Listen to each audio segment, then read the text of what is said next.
Hey everyone, have you ever worked on a long Google Docs file and had to scroll endlessly just to find the right section? It can get really frustrating, right?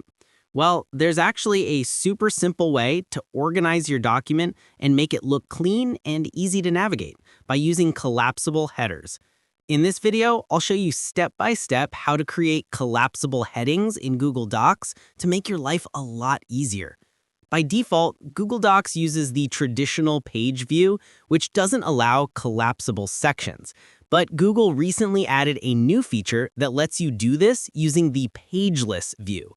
So here's how it works. First, highlight the text that you want to turn into a header. Then go to the top toolbar and click on the dropdown that says Normal Text.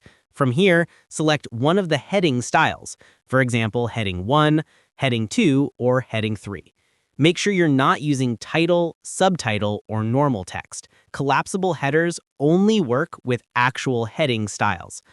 Once all of your headers are set, go to the menu bar at the top and click on File, then choose Page Setup. In the window that appears, select Pageless View and click OK. Now here's the magic part. Every section that uses a heading style will have a small arrow next to it.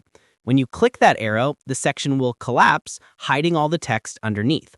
Click it again, and it'll expand back out.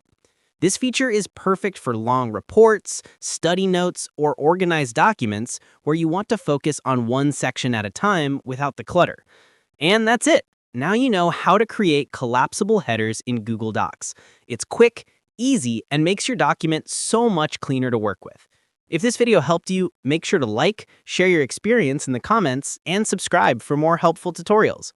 Feel free to reach out if you encounter any issues during the process. If this video helps you out, please leave a like and subscribe. Comment below if you have any questions. If you need further assistance, consider hiring a professional using the link in this video below.